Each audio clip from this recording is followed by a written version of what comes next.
All right. Hello, everyone. Welcome to the TriStar Gym channel. We are live. It is booting up right now. I'm going to give it a minute to boot up. It is booting up as we speak. Great fights this last weekend. All right.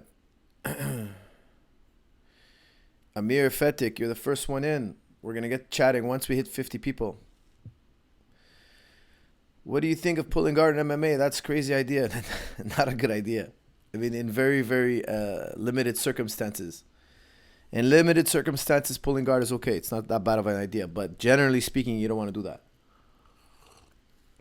If the guy you're fighting is really poor at jiu-jitsu and you're really good at jiu-jitsu, it can make sense. But generally speaking, do not pull guard. Indian top team, please for us. What's up, Indian top team? Karan Swanihi. How are you? Indian top team. Okay, 26 people. We should be starting in about a minute or so. For us, what do you think about exercises that develop KO power?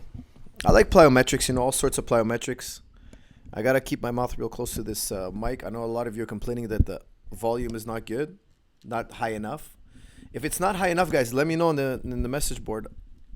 Remind me to keep my mouth real close to this mic. Really important. The volume has to be good. All right, guys, we're at 61 already. Good. We're going to get started right now. So I'm answering questions. I would like to talk about UFC Fox 29. It just passed recently, and we'll go through the card real quick. Answer any of your questions. Whatever comments you guys have, let me know. And after that, we can talk about whatever you guys like. Hey, for us, I have experience in Muay Thai. I want to go amateur in MMA. How long do you think I need to train for? Well, I think you should have at least a blue belt in jiu-jitsu before you fight MMA. At least a blue belt, because the odds of you hitting the ground are quite high. Even though you're a seasoned Muay Thai guy, and you guys, Muay Thai guys know how to clinch. They know a little, they know something about takedowns. It's just very different. The wrestling is very different. Will you ever open a TriStar in Europe? Yeah, that is very possible. I just got to find a very good instructor that I know and trust. Somebody trustworthy and very competent. And then, we can open up a TriStar in Europe. I love Europe. I've been going there quite regularly these days. So, very open to opening a gym in Europe. Yes. Watterson versus Casey. I didn't get a chance to see that fight. That's the only fight on the main card I didn't get a chance to watch. That was the first one, so I missed the first one. But unfortunately, I missed that fight, so I can't comment on a fight. But I will be watching it later today, hopefully, if I get the time. If not, tomorrow. Come to Laval, please, Justin. I can't be two places at once, but I'm not far away from you, Laval. I live in Laval, so I drive to TriStar twice a day from Laval. You're real close by. How often you see GSP? A lot. I see him a lot. I just finished training with him today. We just had a good roll, me and him. Actually, we had a real great roll today. I'd love to film it for you guys, but you know how it is. You can't film that kind of stuff. But maybe one day we will. Maybe one day just for fun, now that he's closer to the end of his career, maybe for fun, one day we'll film it. Is Alex Oliveira the most athletic fighter on the roster? I don't know if he's the most athletic fighter, but he really did a good fight. He really did a good fight. I mean, he guillotined Condit. And I'll tell you guys, when he had that guillotine on, I didn't think it was on. Condit is really difficult to sub. And the guillotine was on, but it wasn't on, it wasn't on for the vice grip necessarily. At least I didn't feel like it was. But, he finished him. I didn't think Carlos would tap. I'm very surprised that he was able to sub somebody as difficult to sub as Carlos. Carlos knows, he knows those guillotine escapes well. His jiu-jitsu is very good. As we saw, there was some beautiful jiu-jitsu from both competitors, from both Cowboy and Condit. Some really nice jiu-jitsu in that fight. Some beautiful stuff going on. And he did it, man. He's a great fighter. Look, he beat a legend of the sport. He beat a former UFC world champion. So I mean, that's very significant. Did he do it all with athleticism? No, I don't think so. I think he's got a great athleticism, but a lot of good technique as well. What's your thoughts on the style of Israel Adesanya? I really like watching that because I'm always curious to see how the gloves change the way these elite kickboxers fight. Because the MMA gloves obviously a lot smaller. And the way they block, it covers a lot less. So I'm always watching guys who go from kickboxing or Muay Thai to MMA. I'm always watching. I always want to see, do they adjust their technique, or are they fighting exactly like they fight when they're kickboxing? And you know what? The truth of the matter is, there is some adjustments. The gloves do make a big difference. Marco, thank you for the super chat. The greatest coach in MMA. You are my future coach. All right, bud. Marco, I'll be waiting for you to walk him to TriStyle. Remember, thanks for the super chat. What is GSP's BJJ style? Well, I'll tell you one thing. George's BJJ, it's very different than the modern day Death Squad by John Danaher. And there's reasons why. One, of course, the Death Squad's John Danaher's, because me and George both are black belts from John. We train under John since we're blue belts. We've been with John for a very, very long time, and we're not as good leg lockers at all as Gary or Eddie or Gordon. I mean, these guys are just on another planet with the leg locks. Okay. Yes, we do a lot of leg locks. George does a lot of leg locks, but we're more influenced by the positional jiu-jitsu. We're still more of that earlier generation positional jiu-jitsu. So George St. Pierre's jiu-jitsu, you ask me what kind of style of jiu-jitsu he is. He's more of a positional jiu-jitsu than a leg locker, obviously. You see all his fights. Why are we like that? Because positional jiu-jitsu is more important for MMA. If you're doing sub only and you're in the top position and you grab a leg lock and you roll and you miss the leg lock and the guy gets out from underneath you and now you guys are pummeling for control again, it's not that big of a deal. Because the guy can't hit you. You don't have to worry about the same things an MMA fighter does. Okay, so because in MMA, when we get on top of you, we want to make sure you stay on the bottom. We don't want you kicking out. We don't want you getting up to your feet. We use more positional jiu-jitsu. So again, it's a question of style. For MMA, I prefer the positional jiu-jitsu than the leg lock dominant jiu-jitsu. But again, I love leg locks. There's a time and place in the fight to do leg locks. Let me go here next to Danielle. Danielle, which is the most efficient in your opinion, judo or BJJ? Well, judo is more efficient for the takedown and BJJ is more efficient once you do get on the ground. Just a heads up, guys. I know my eyes look really weird. I know you guys probably are freaking out. Look at my eyes. I got blood in my eye. I got a horrible poke in the eye last week.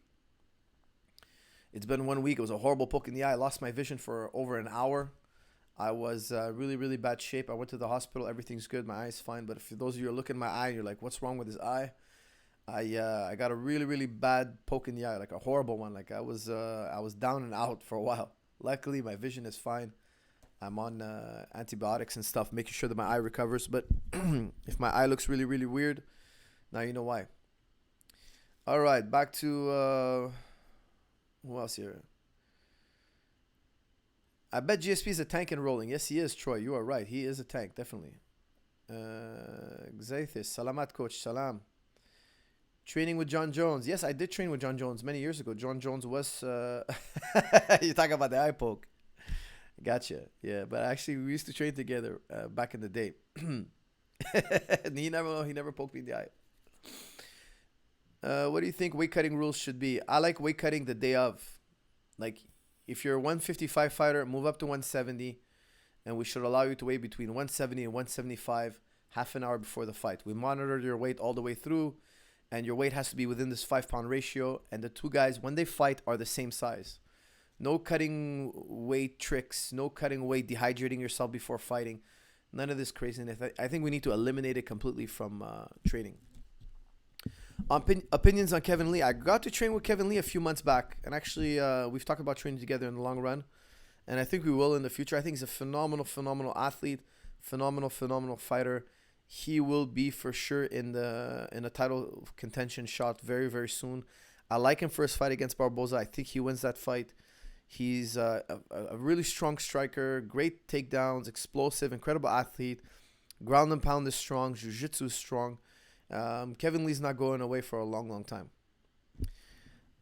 J Hybrid, technique versus power. Well, the human limits of power, we know them. We know what a human can do. We have the world records for sprinting. We have the world records for lifting. We have the world records. We know what they are, and there's a ceiling, okay, and that ceiling is broken, in minutely every so often. However, the potential for leverage technique is infinite. So we might not have the best techniques in the world now. In the history of jiu-jitsu, but we will get there. They're growing. We're always finding more and more ways to apply leverage.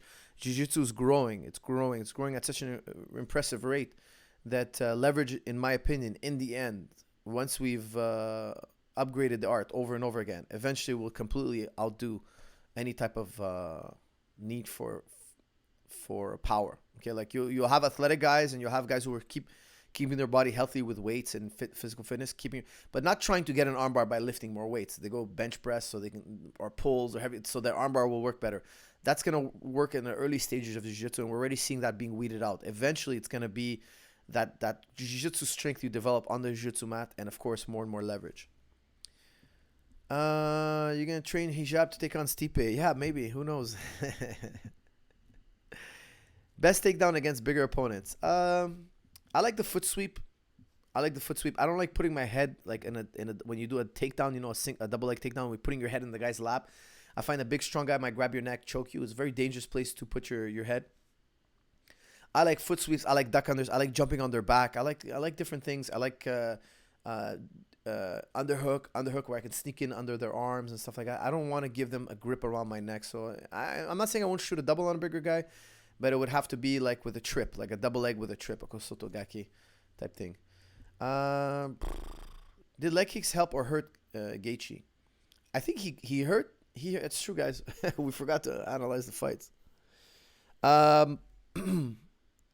Poirier did a good job with the boxing, I think, but Gaethje landed some nice kicks, which made me think that maybe it was going to get Poirier in trouble. I picked Poirier for this fight. I thought Poirier would beat him. I thought Poirier would I'll beat him everywhere. I thought there would be some ground. There was nothing. There was really no ground. Nothing to really make a difference in the fight. It was very, very superficial groundwork. It came down to the striking. The winner, for those of you who don't know, Poirier won. And it really came down to the striking. And we all know Gaethje. He moves forward. He hits hard. He's got a lot of heart. We were talking about it in the another AMA. We're saying, remember, a lot of us were questioning. A lot of you guys in the comments also, how many shots could he take like that, Gaethje? How many more wars could he have like that? And I think we got our answer. In the last few exchanges, that right hand, that left hand from, was it a right hand? Excuse me, it was a right hand from Poirier. I'm forgetting. It was a left or right, straight down the middle. Just there was no recovery. I thought the stoppage was really, really good. Very good stoppage. No complaints there. I know Gaethje looked like he was complaining. Good stoppage. Keep the guy healthy. The fight was over. It was just going to be unnecessary punishment. But for those of you who remember the Jim Miller fight, Poirier fought Jim Miller, and he was getting hammered with those leg kicks, and he recovered, and he survived, and he figured out a way to win in that fight. That was a great, great fight. Poirier versus Jim Miller. And I thought that Gaethje might start hurting that leg, because that leg got tenderized quite early. I think it was in the second round. And it looked like it could be a window for Gaethje to win, but no. Poirier adjusted, and he did a good job with the boxing and eventually scored a TKO. Best way to roll against wrestlers: mentality, technique. Don't give them their grips. Don't allow them to base. Don't let them to get their comfortable in their base. Make them scramble, and if you make them scramble, eventually you'll catch them with something. I really liked the Condit fight. Cowboy, I think, had a breakthrough performance. Oliveira had a breakthrough performance.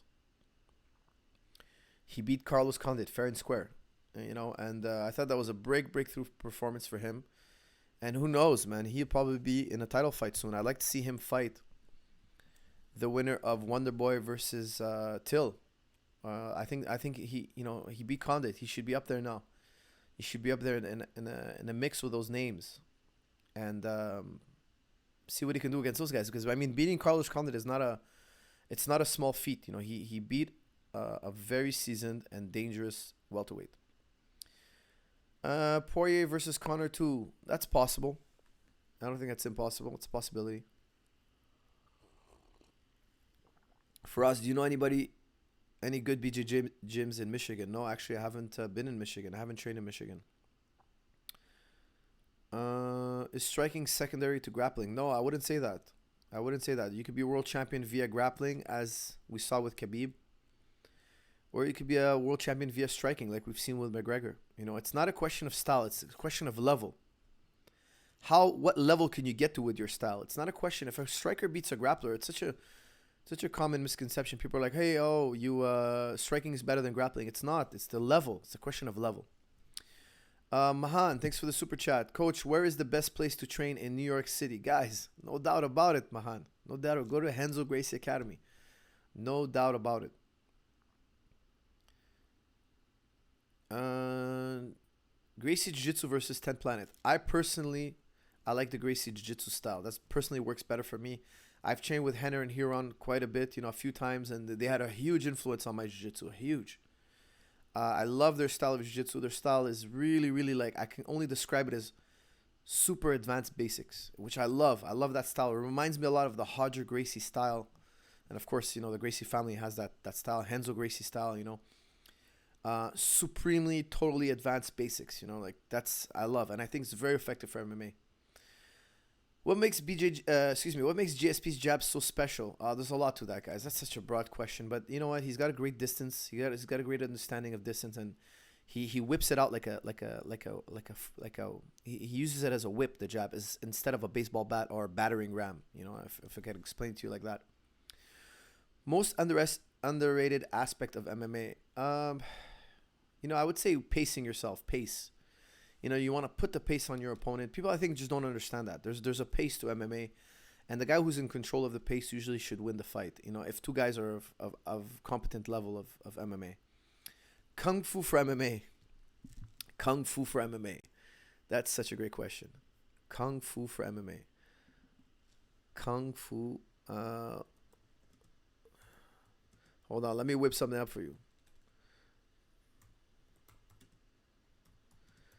Kung Fu for MMA. I always get that question. I'm always getting that question, and I wanted to whip up a good answer for you guys. And here's a little video I found that of a bunch of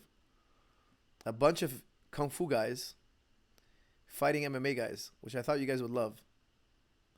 And I said next time I see this Kung Fu question pop up, and again, I don't know how good these Kung Fu guys are. The Kung Fu guy is the guy with the pants. Okay, and there's a few MMA fights. There's a few MMA fights, MMA fighters versus Kung Fu guys. And again, for you Kung Fu experts out there, I'm not trying to tell you that this is a good Kung Fu guy. I don't know if the guy who's doing the Kung Fu is known. I don't know if he's super well versed in the art. I don't know if he's a complete beginner. That's for you guys to chime in and tell me. Okay, I don't know how good these guys are. I really don't. However, I do know that the MMA guy is not that good. Okay, the MMA guy is like he's not a UFC level MMA guy. So we're not seeing a world class MMA fighter versus a moderately well developed Kung Fu guy. What we're seeing is a moderately well developed MMA guy versus an unknown level Kung Fu guy. So you Kung Fu guys out there, tell me in the comments. I'm going to zip over the comments. Tell me, how good is this Kung Fu guy? How good is he? I got to jump back here. How good is this Kung Fu guy? He's just getting lit up here. Just totally lit up. And here's another bout. Here they're going to bring in... Hold on, let me fast forward this. They're going to bring in another Kung Fu guy.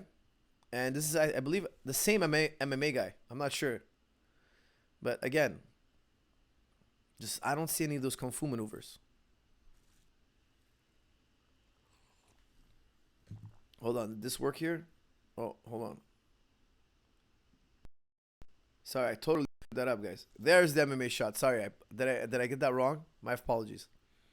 I was rambling around. Okay, so now you guys are watching. The guy on the right is the Kung Fu guy. Sorry about that, guys. I got this new software. I'm just learning how to use it.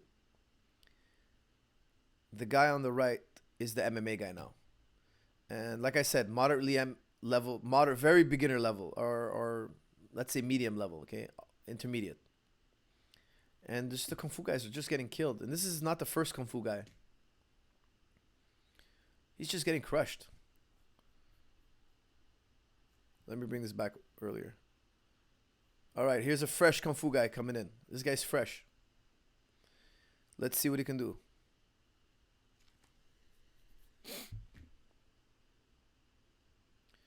It just looks like a brawl. We don't see any of the kung fu maneuvers that we see them drilling. You know, they look good in the movies. They look good.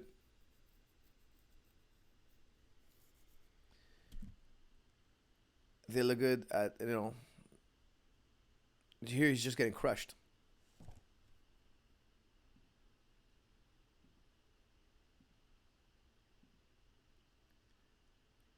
All right, here it is again. Let's see what the kung fu guy can do. Oh, he snuck in a nice right. Once the grappling, ooh, got a bad knee to the chin. Another bad knee. He's just getting tossed around. You know what? At the end of the day, he just doesn't know anything about wrestling. So as soon as they tie up, he has no balance whatsoever. He's just got no balance whatsoever. So you know, there's a taste of kung fu. You know.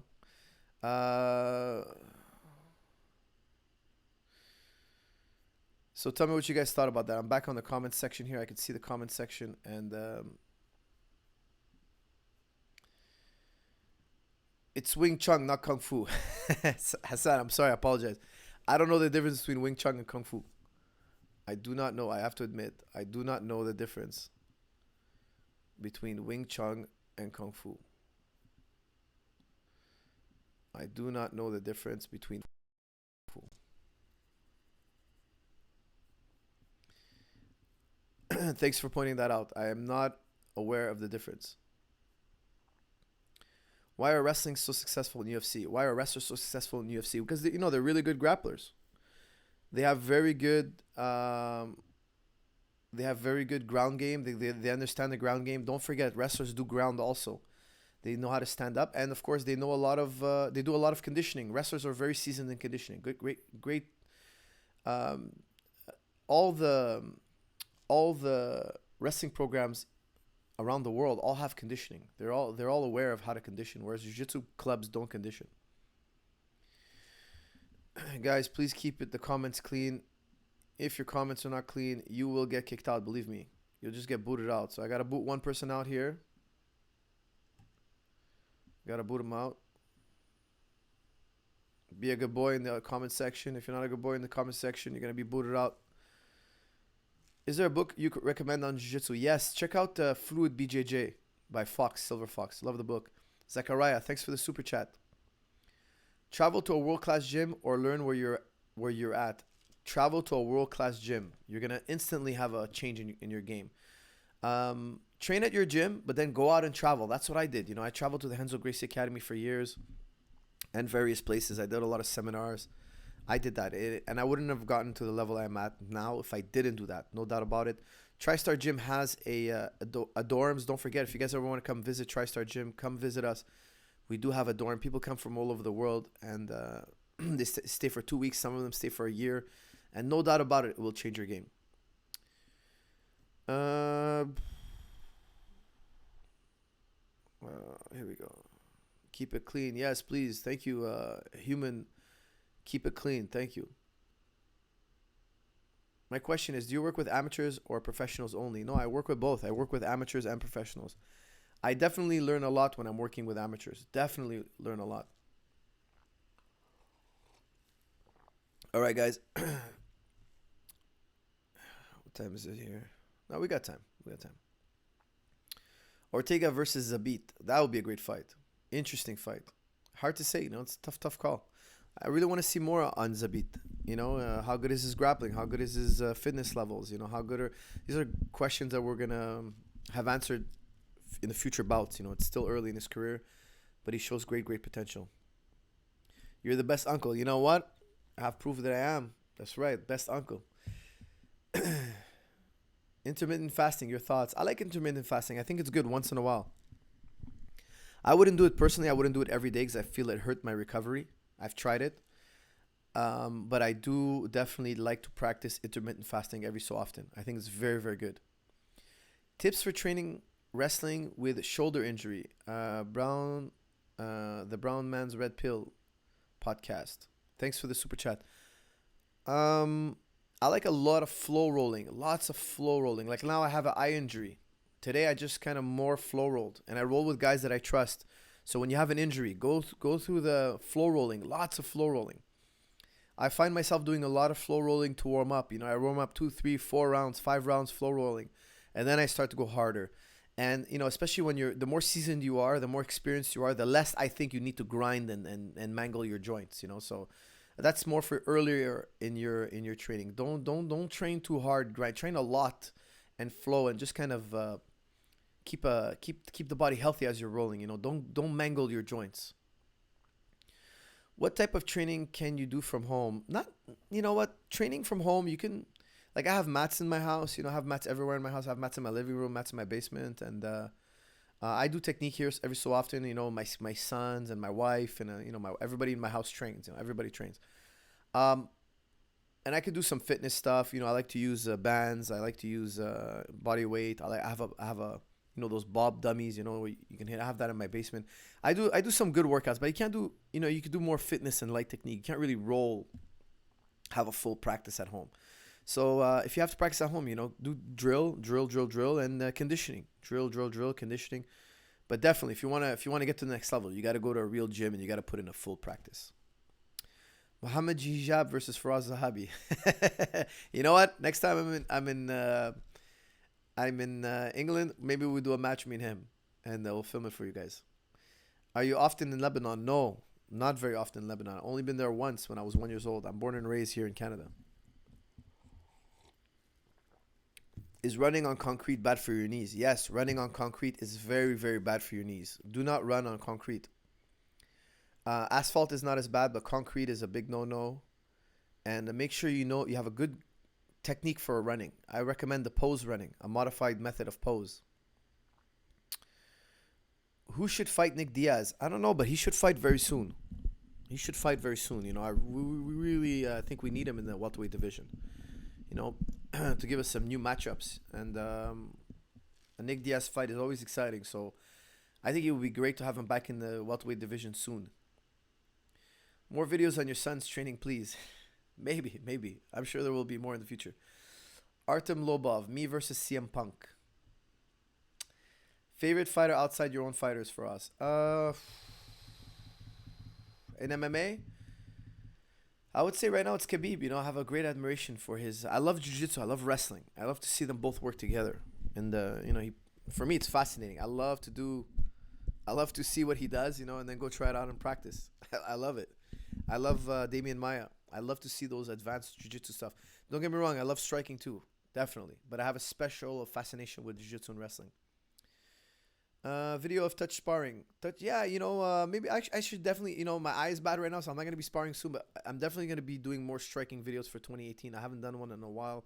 It's time for more videos. I had a bad rib injury, now I have a bad eye injury, so I got to start doing more action videos for sure. Coming soon, coming very, very soon. But again, just a bad string of injuries. Rice or bread, both are good. You need fiber, man, fiber. So the more fibrous bread and the more fibrous rice. Wild rice. Try wild rice. Very good stuff. Tony Ferguson versus Ortega. Well, Ferguson's a weight class higher. Don't forget. Ferguson's a weight class higher, so you have to give him the edge, and he has more experience in those hard fights. Things with Ferguson, he's beat a lot of big names. He's beat a lot of tough guys. So you got to give it to him. You got to give him that edge. Black rice, good. Yeah, black rice is very good. Any advice to kickboxers, for kickboxers entering MMA? I think you should say, I think you meant for kickboxers.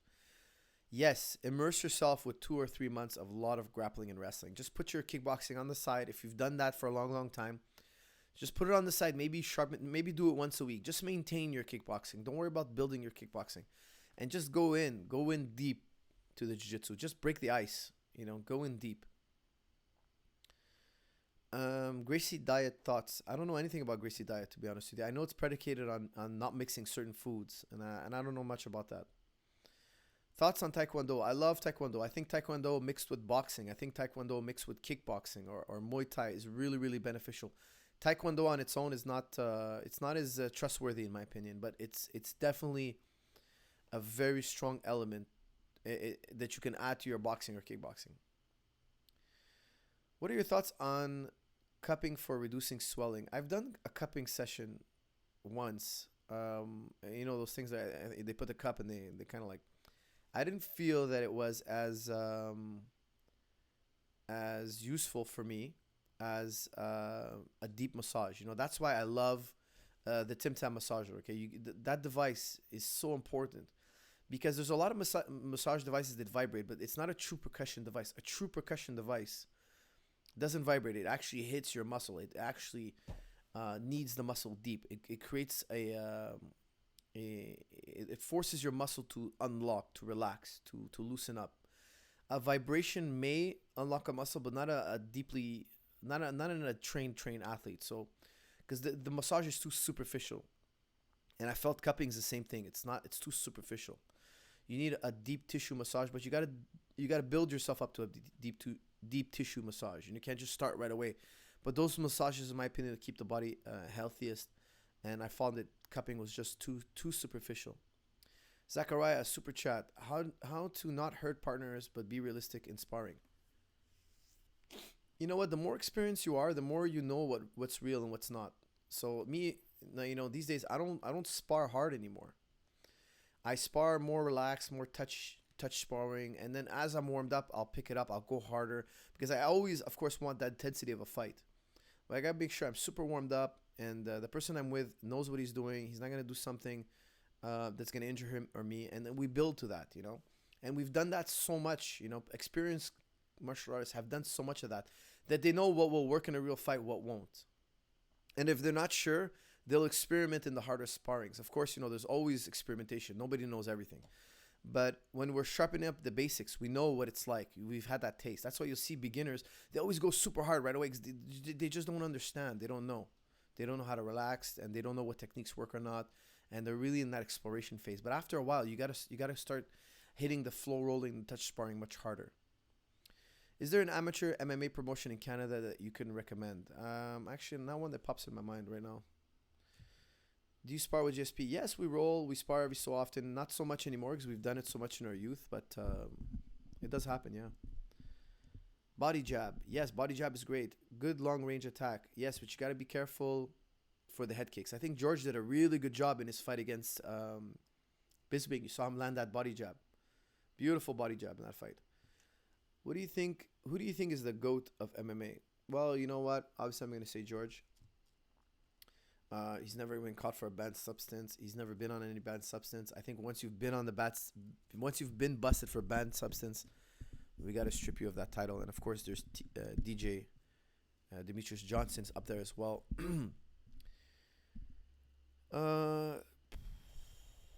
Stipe versus DC, very good fight. I'm really excited about that fight. I'm picking Stipe. Putin versus Zahabi, guys. You guys know how that ends. Come on. You guys know how that ends. But I won't say it because I know KGB might be listening.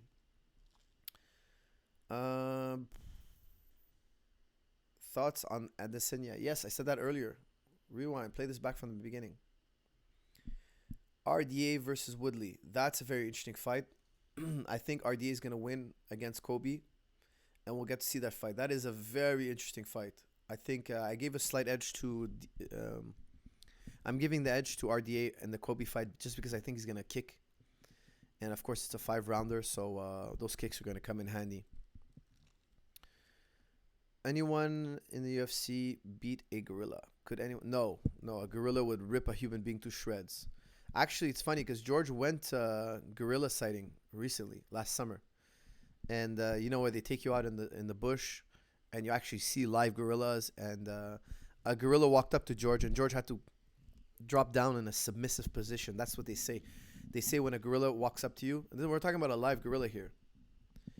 George was out there. He was in Africa, and he sent me a video of him in the bush with a gorilla. And let me try to show you.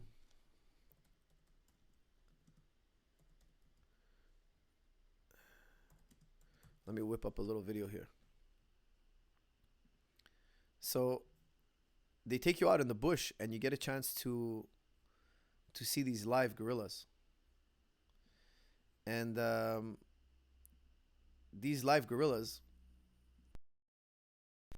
they walk up to you, right? And they say when the live gorilla walks up to you, and this is not a video, this is not George's video, But George actually did this, and I was telling him like, don't do this. This is just crazy. I personally, I personally wouldn't do this. And this gorilla came up to George, and George went down in a submissive position. Like he had to like, they tell you what positions to take if the gorilla walks up to you, and if you take a dominant position or they smell a whiff of defiance, they might whip you to shreds. And that was George. And let me tell you something. George told me he was petrified for his life. And luckily, the gorilla didn't do anything to him. Just kind of like walked by him and ignored George. He was bored of George.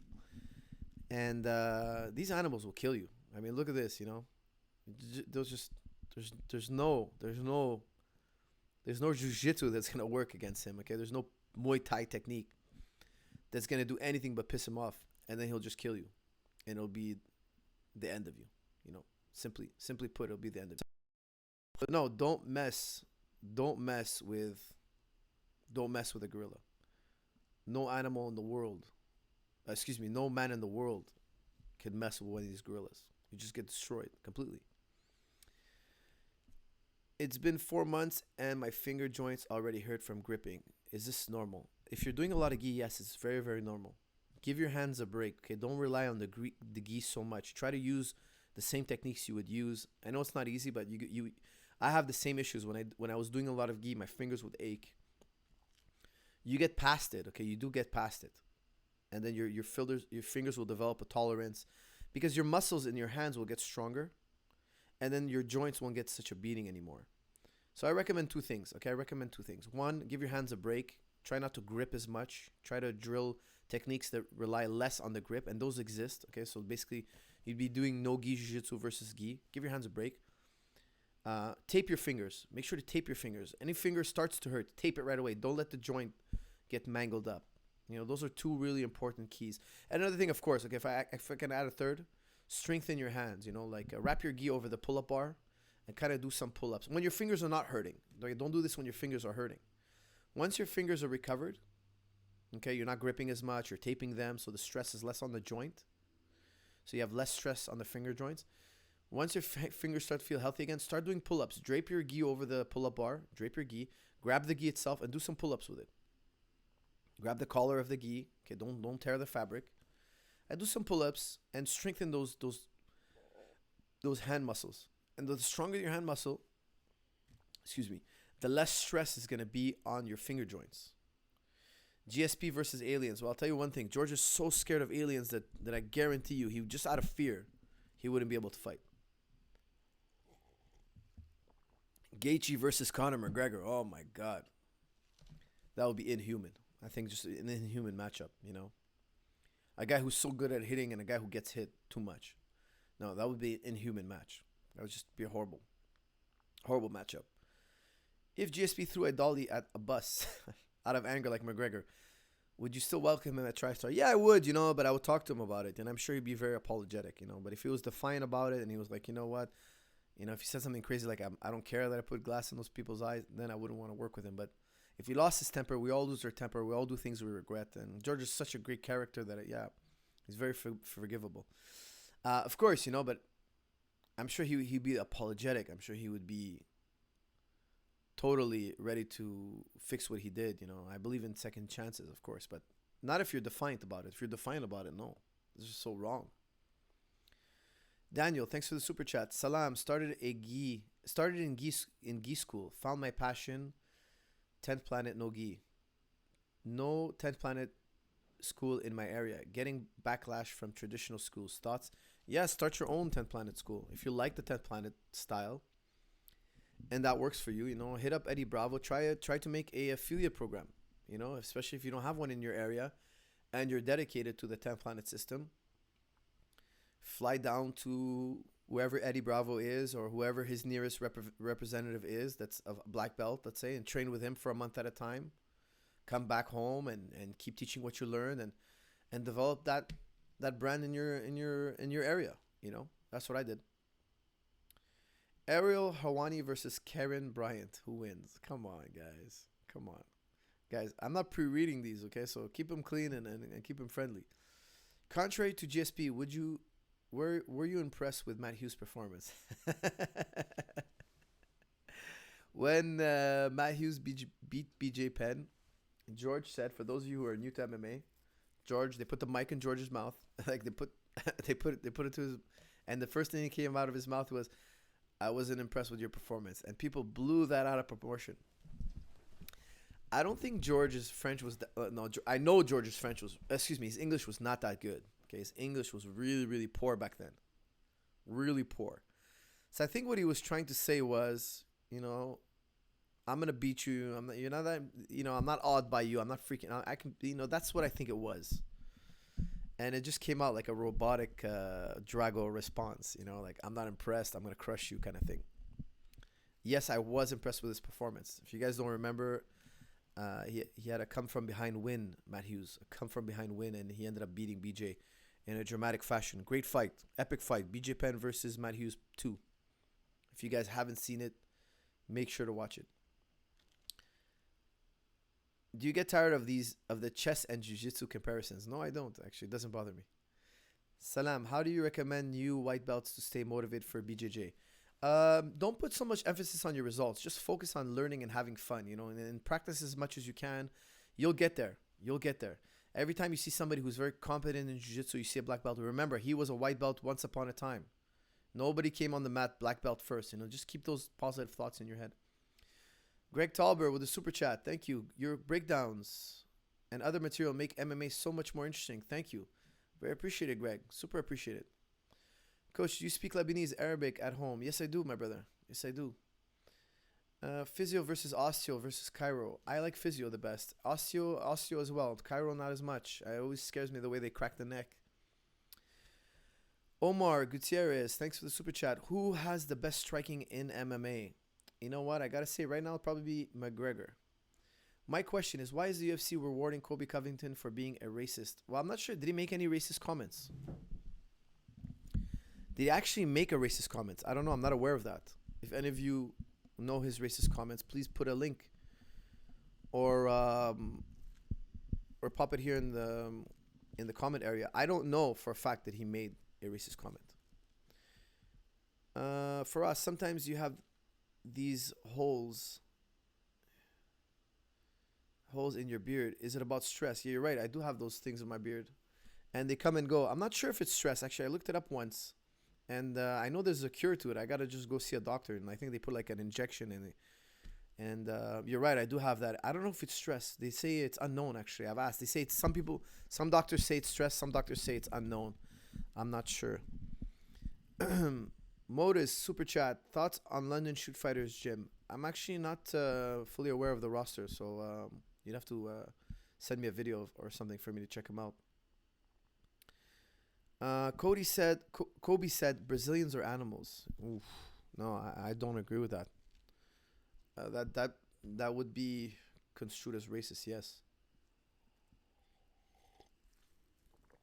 If he said that, I think you should take it back. Would Aristotle pull off a Darce choke against Plato? Eesh, I don't know. I don't think so.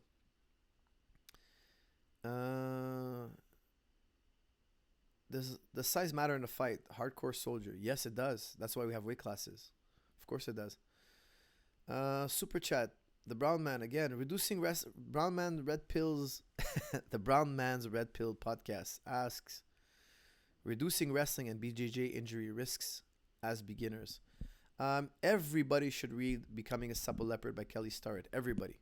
Read that book. Super important. It teaches you how to keep your body healthy and limber. If you're going to do jiu-jitsu for life, you need that book. And when you're rolling, don't roll so aggressively. Roll and yield, and just don't let your joints get bent. Once they're getting bent, tap. And just learn. Focus on the learning. Do all about the learning, not so much about the winning.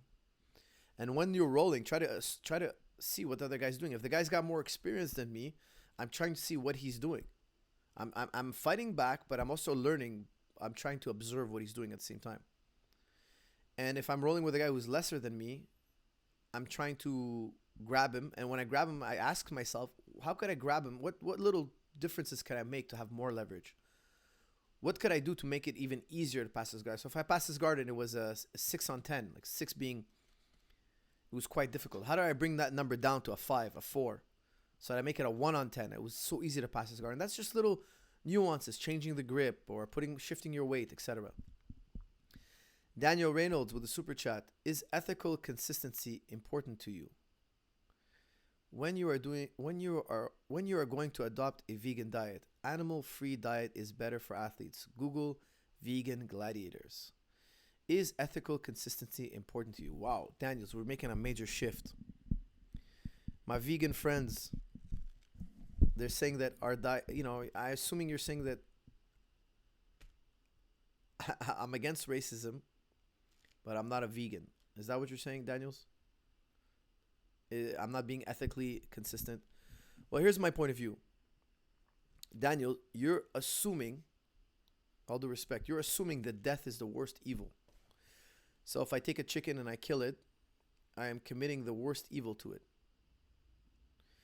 And we don't know that for a fact. That's number one. Number two, there is no way for us to live on this planet without killing animals. And before your head explodes and you get upset and you slam your laptop shut, do me a favor, just listen to what I have to say. Let's have a little thought experiment, okay? Let's say me and you are both vegans and we both each have our house and our house becomes infested with rats. I'm your neighbor. Your house is infested with rats. My house is infested with rats. We're going to call the exterminator.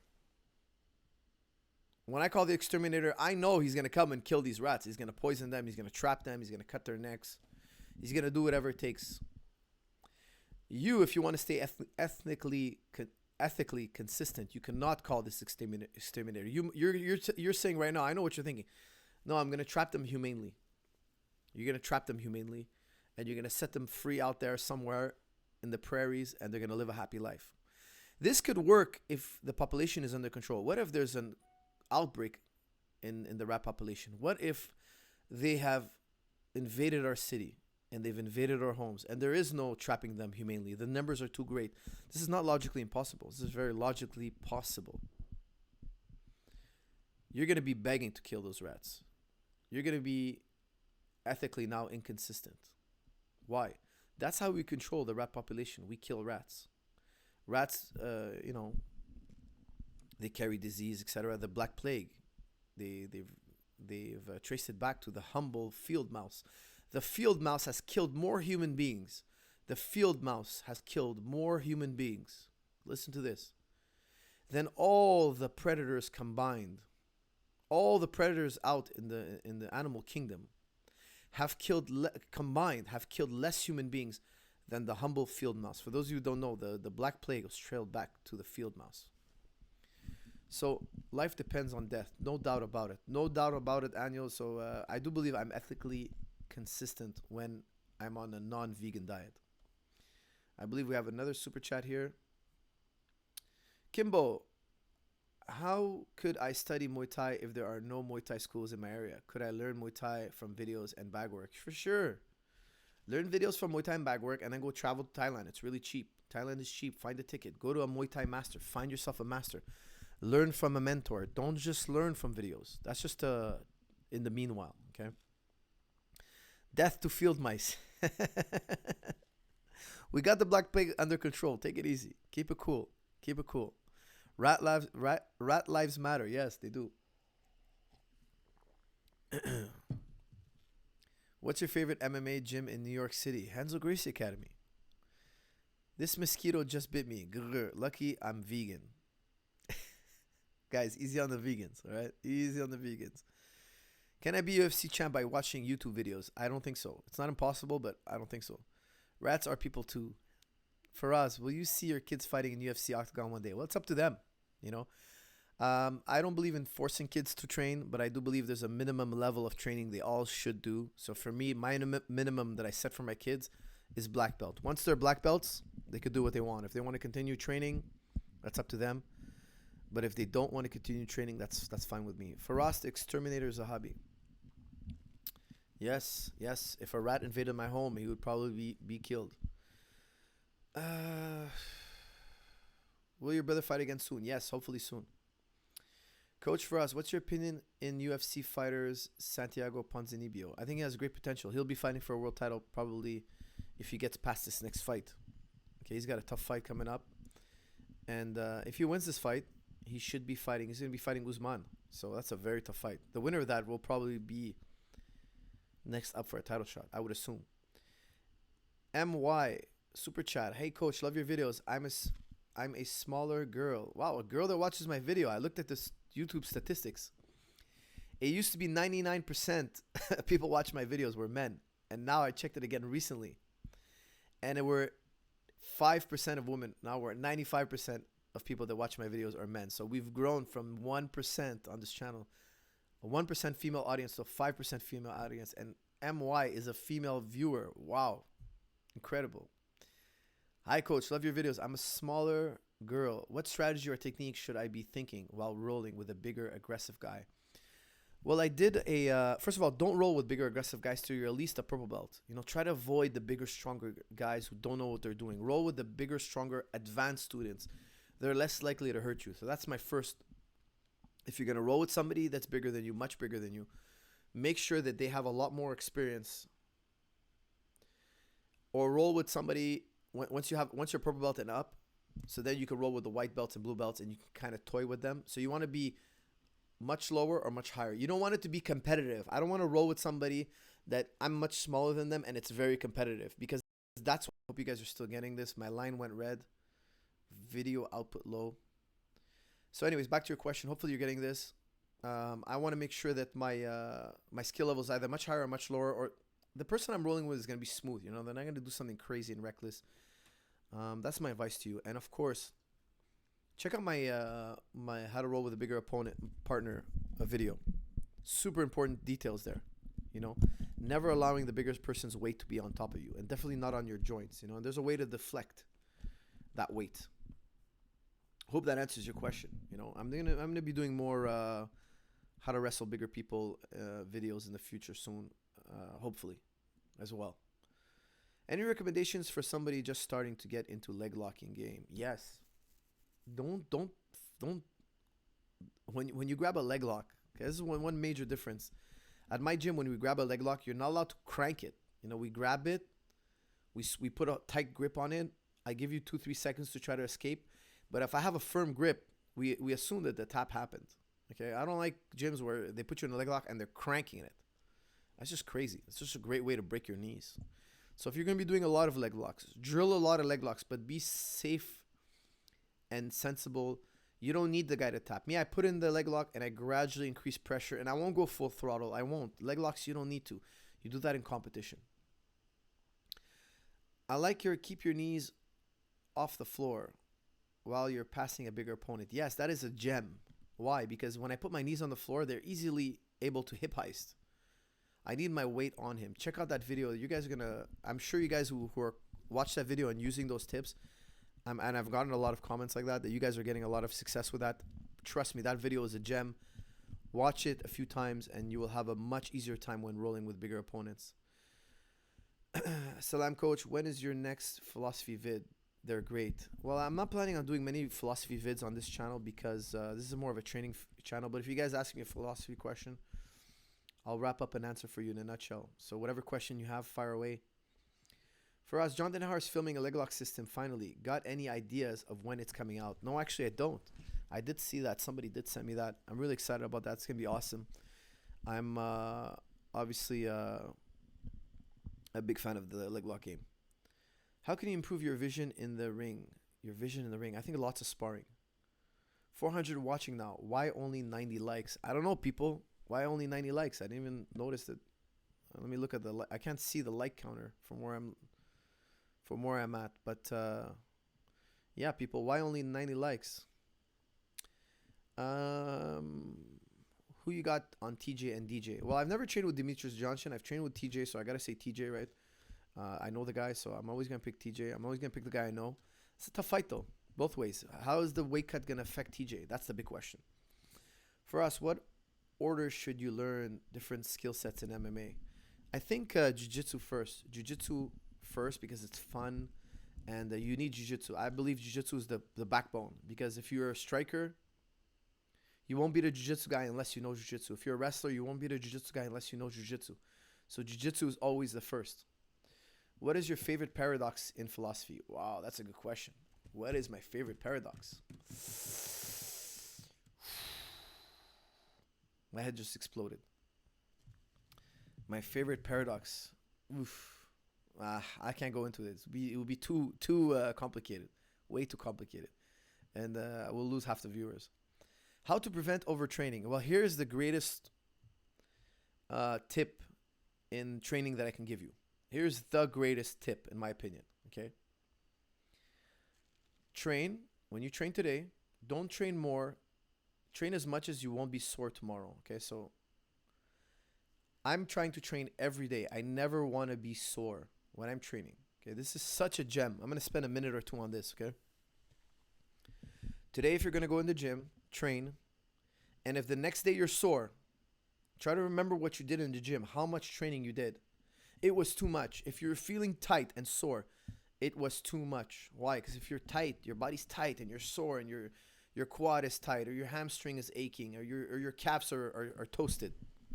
You train too much. Okay, and I don't care if you're a CrossFitter. I don't care what skill you practice. You trained too hard. Why? Because now you need a rest day. So you're missing out on a practice. When your body's sore, all you can do is a recovery, active rest type workouts. You can go in and drill a little bit. You can go to the pool. You can do your stretching. But we cannot tear the body down anymore because the body's in a state of recovery. So there's no point in tearing it down again. So my philosophy is train every day so that I'm not sore. I'm just slightly... I went in the gym and I stopped the training when I'm feeling really good. I don't stop the training when I'm feeling wiped. I went too far if I'm feeling wiped. If you go in the gym, there's a right amount of training that's going to give you a tonic effect. You're actually going to feel better. Now, if I go in the gym and I train just to that special level, okay, let's call it the tonic effect level. You know, when you drink a coffee, okay? You drink a coffee. Coffee is going to perk you up. It has a tonic effect. I drink coffee, it perks me up, I get addicted to coffee. When I train and it perks me up and I stop, guess what? I'm getting addicted to training. I want to go get that tonic, that hit of tonic. Think about it. One day when you're feeling lethargic and you're lazy and you're feeling weak and you're feeling just, you're not feeling healthy. You're not feeling like you're on top of your game. You're just having a low energy day. Get up and do 50 jumping jacks. Do 10 burpees or 5 burpees. You're going to feel better right away. The first 2 are going to be hell, but after 4, 5, 10, do sets of maybe 7, let's say. You're going to start feeling really good. Your heart is pumping. You shook off that fatigue. However, if you keep training too hard, too long, too much, too intense, you're going to start feeling it. You're going to have a crash. So you got to think about it like a bell curve, If you go under the sun, you get the right amount of sun, you're going to have a nice tan. Too little, you're pale. Too much, your skin is burned. That right amount, that tonic effect amount, it's going to grow. So I'm going to go from doing 5 burpees a day to doing 20 burpees a day to 30 burpees a day. To me now, my training tolerance is going to be so much higher. That's going to come later. The most important thing is to create an addiction to training, a feel-good response, a feel-good connection to training. That is the most important thing about training. I do burpees when I drink beer. Is that MMA training? Ha ha ha. Somebody just got put in a timeout. And you can literally put people timeouts in these things. Oh, no, I can't scroll. Hold on. This guy's going on a timeout. GSP versus Prime Mike Tyson. In MMA, obviously GSP. In boxing, of course, Mike Tyson. Why are vegans weaker than meat eaters? Actually, we don't know that for a fact. I don't believe that this has been a proven scientific fact. All right, guys, we have done almost 1 hour. Let's wrap this up. Bashir with the super chat, late in the super chat. Salam coach, how to avoid cauliflower ear. Whenever I get one of those cauliflower ears, I immediately drain them. Okay, make sure to don't do it yourself. Okay, go to the doctor. I personally, look, I'll be honest with you guys, I do it myself. And I had one doctor tell me, be careful doing that because in case you put staph in your ear, your brain is so close. Like, that's really dangerous. I do personally do it myself. And I would never recommend that to anybody out there. Don't do it yourself. Go see a doctor. But here in Canada, the doctor lines are so long. What I do is I do the alcohol swab. I make sure that it's like I took a shower, alcohol swab. I drain my ear. Then I compress the ear, and then I wear a headgear, so those things that cover your ears, until it's completely healed. Like if you guys look at my ears are really flat. I don't have any cauliflower ear. So I don't have this cauliflower ear. I don't have it. I have my ears are a little bit mangled, but I don't have, for the amount of wrestling I do, I don't have those like. It's because I always take care of it, and when I have a little bit of the damage on my ear, I cover my ear until my ear is healthy. Now, if you were to touch my ears, you would see that my ears are super soft. There's no cartilage left in these ears. My ears are mangled completely. Like when you touch my ear, it's much softer than a regular person's ear. It's like mush. Why? Because that cartilage has been broken so many times. But I have them flat. Like I don't have those Dumbo ears. Why? Because I've always taken care of them. I drain them immediately. Compression immediately. Of course, when I drain them, I've showered. I've done the alcohol swabbing. I use obviously a brand new needle. Obviously, no doubt about it. And then I monitor the ear always for infection. Always, if there's any redness, I go straight to the doctors. You can't risk staph in your ear. And I wear headgear after that. I wear the wrestling headgear until it's completely healed. And my ears have been healthy ever since. All right, we have another super chat. Super chat. At 20 in college with a job in the evenings, is it possible to become a UFC champ? Yes. Yes, if you train smart, you can become a UFC champ, even though training part-time. George started part-time. Eventually, the purses get bigger and you go full-time. You'll eventually have to go full-time, yes. But you can get to that point. I've seen many fighters do it. Absolutely. I had another super chat, I believe. Training so you don't get sore. Do you consider that also for competitors? This is from Alibi. Yes, also Alibi. I consider it for competitors. Competitors also shouldn't train more. The thing is, look, if I go in the practice room, I'm going to roll. And then let's say I rolled 3 hard rounds. And I know I'm about to hit that point where I'm going to be sore. Because yesterday I trained the week before I trained 4 rounds really hard and I was sore. So I'm going to try 3 rounds today. I might flow roll 2 more. I might shadow box. I might do more work. I'm not saying I won't work more. I won't say I won't do more, but I won't grind the system. So you got to think two. I always tell people, think about your training two systems. One, I'm training the computer, the brain. Okay, you can train the computer 7 days a week. Shadow box, going over technique, asking questions, rehearsing different maneuvers. This won't make you sore. And then you're training the body, the machine. You're training the computer or you're training the machine. Think about it as a pilot in a car, and then there's a car. Okay, you can work on the pilot skills, and then you can work on the car itself. The best pilot, the best driver with the best car is going to win. So I can work on slipping drills for hours. It won't make me sore.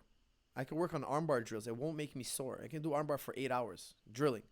As long as I do it in a smart way, I won't get sore. However, when I come to hard rolling, I have a limited amount of that I can do. Okay, guys, that is it. We are hit the 1 hour threshold. It worked really well. I want to thank you all for tuning in. I will do one more question. You should start a philosophy channel and talk with Jordan Peterson, coach. Well, listen, I don't think Jordan Peterson is interested in talking with an MMA coach. He might not know that I have a philosophy background. I actually have read his book. Like I said before, I've got to halfway through the 12 Rules for Life. There's a lot in that book to unpack. And it's a good book. It's actually a really good book. Those of you who haven't read it, I think it's a really interesting book.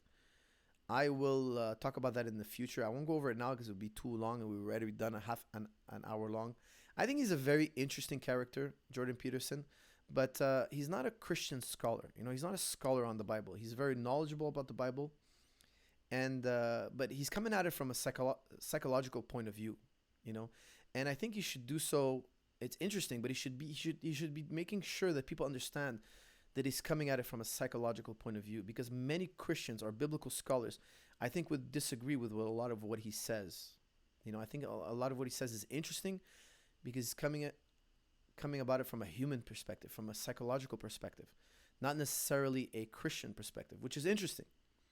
But I think people confuse Christianity for what he's talking about. And I think it would be interesting if he brought biblical scholars and Islamic scholars and Jewish scholars on his channel. He's often giving us his perspective, but he should contrast that. I think he should bring on, because I know he talks a lot about religion. I think it'd be really interesting for him to get scholars, not new wave atheists, bring those guys on too. But he's not bringing on scholars, and I wonder why. He's so interested in religion. Bring on these scholars, and they have a lot of interesting things to contrast. They can contrast ideas. Okay, guys, last one. That is the next last one here. It's coming up. Last one. For us, did you enjoy that karate combat video? Yes, I did. Let me play a karate combat video for you right now. For those of you who don't know, this is one of my new favorite channels, Karate Combat, guys. Make sure you guys check out Karate Combat. It is really, really good. Check out Karate Combat. Putin that started this out. Karate Combat is unbelievably good. It's funny because I was gonna send it to George when you guys showed me this. I was gonna send it to George, and George sent it to me first. Somebody had sent it to him, and it's just karate guys with very limited ground game. Okay, you're allowed to throw the guy for points, but it's just amazing karate. For those of you who don't like karate, you're probably not gonna like this, but I love karate, and I've watched almost all the fights already. There's not a lot of them left. There's not a lot of them online, but make sure to follow Karate Combat, guys. This stuff is really, really awesome, and you're gonna see some of these guys go into MMA. I guarantee you. I guarantee you. These guys are hard to take down. They're smart. They have a distance control. They're gonna move to wherever the biggest money's gonna be, and I'm sure some of these fighters are gonna get picked up by UFC. All right, guys, that is the end of this video. I want to thank you all for tuning in. Like, share, and comment as always, and I will see you all